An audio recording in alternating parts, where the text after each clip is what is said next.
The stage lights shimmered across the massive America's Got Talent logo, and the crowd inside the Pasadena Civic Auditorium buzzed with excitement.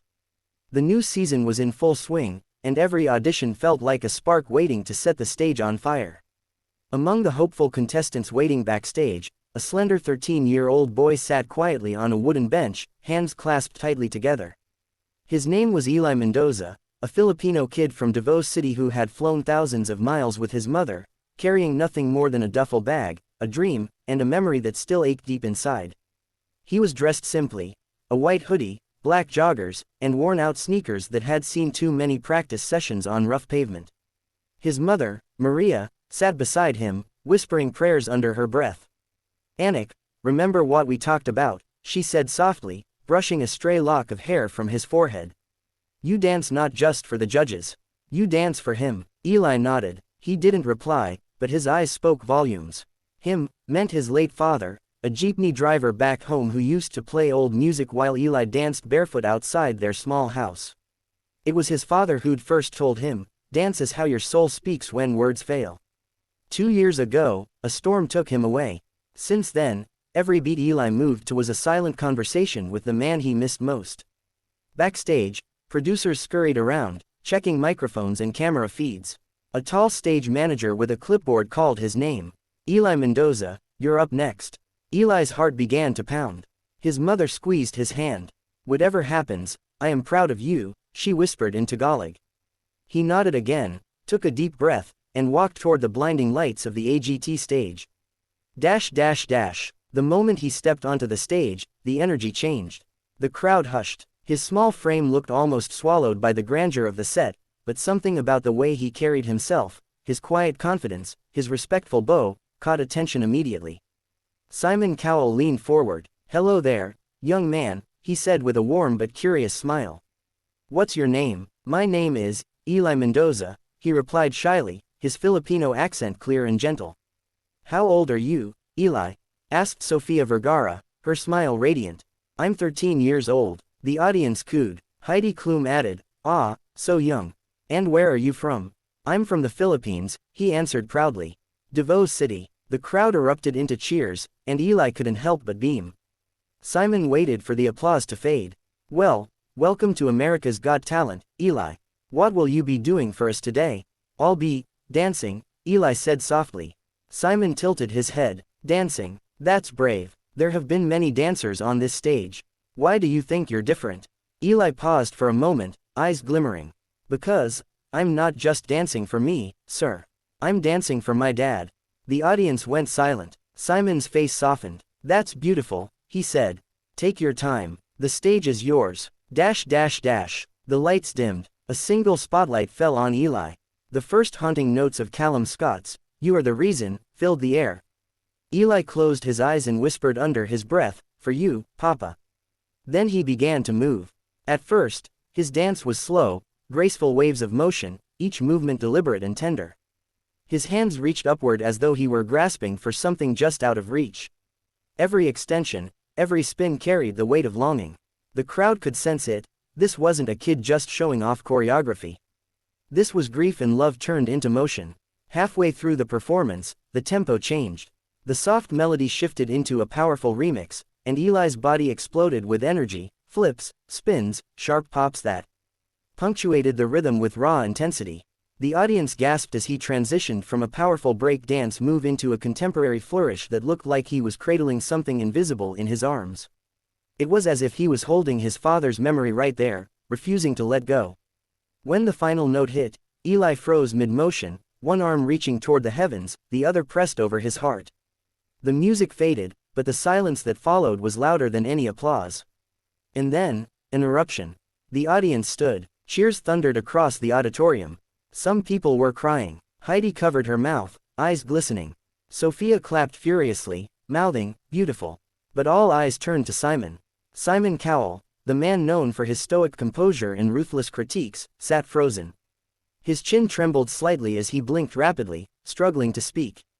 Finally, he leaned into his microphone and exhaled. "Eli," his voice broke. That was one of the most beautiful things I've ever seen on this show." The crowd gasped again. Simon rarely said things like that. He continued, his tone soft but heavy with emotion. You didn't just dance. You told us a story without saying a word. You made me feel something real, and I can't remember the last time that happened. Eli's lips trembled. He bowed deeply, whispering, "Thank you, sir." Howie Mandel spoke next. "I've seen dancers with technical skill, but what you have is heart. You made the stage disappear. You made us forget this is a competition." Sofia added, "That was art, pure art. You're 13, but you dance like an old soul. I felt your pain, your joy, everything." Heidi wiped a tear. "It was perfect. Just perfect." Simon leaned back, took a deep breath, and said softly, "Eli, you reminded me why this show exists." He reached out his hand and pressed the golden buzzer.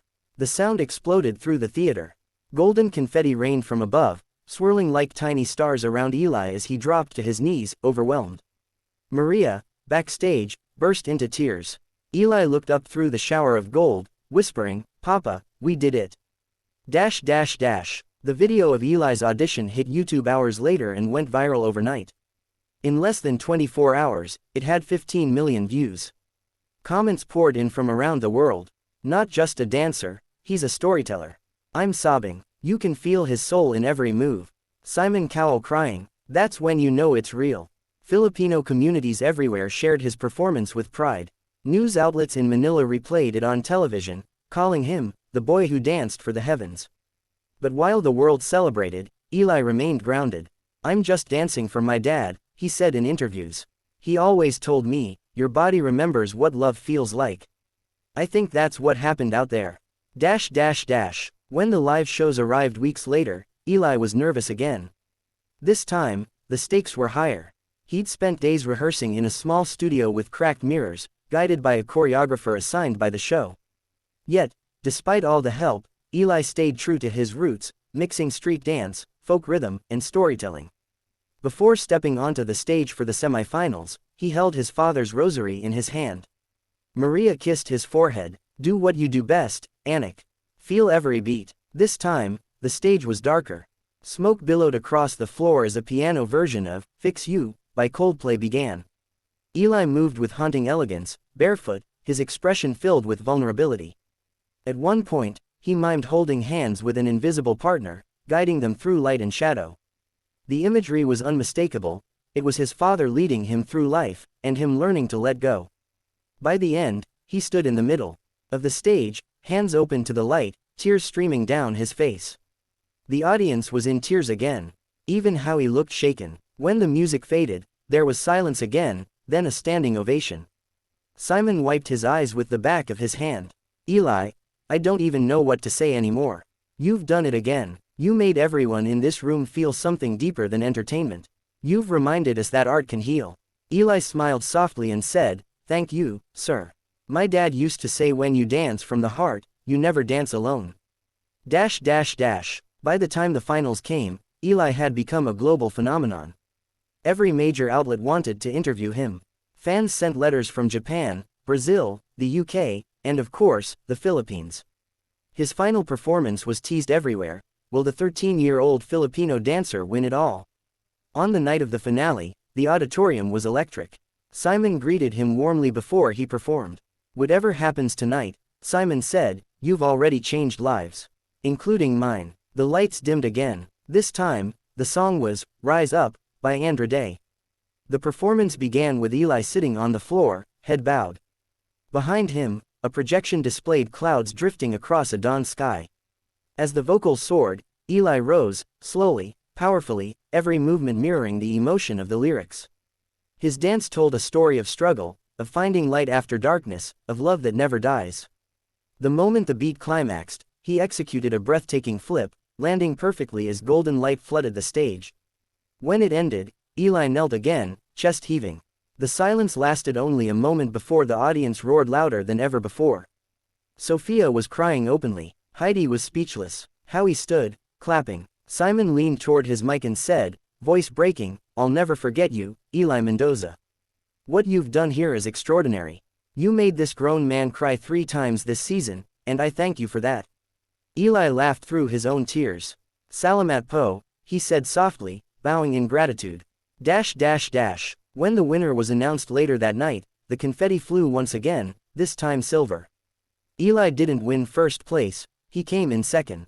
But it didn't matter. The audience's chant of, "Eli, Eli, Eli," filled the hall. Simon stood up, walked onto the stage, and hugged him.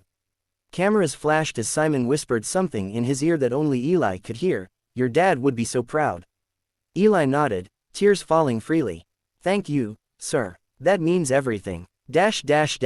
Months later, Eli returned home to Davao City. The airport was packed, fans, journalists, and neighbors holding banners that said, "Welcome home, Eli." But all Eli wanted was to visit the small cemetery on the edge of town. He carried the golden buzzer medal Simon had gifted him, placing it on his father's grave. "Papa," he whispered, kneeling. "We did it. The world knows our dance now." The wind rustled through the trees as if answering him. He smiled, stood up, and began to move. No cameras, no lights, just a boy and his memory, dancing under the Philippine sun. And though no one else could see it, he swore he felt a hand guiding his once more. A year later, a clip resurfaced online, Simon Cowell appearing on a talk show. The host asked, "Simon, you've judged thousands of acts. Which one will you never forget?" Simon smiled faintly and replied, "A boy named Eli. 13 years old, from the Philippines. He danced for his father. And for a few moments, he made me believe in something beyond talent, something divine." The audience clapped softly, and somewhere across the ocean, in a small studio in Davao, Eli watched that same clip on his mother's old phone. He smiled, tears forming again. Then he stood, pressed play on a new song, and began to dance.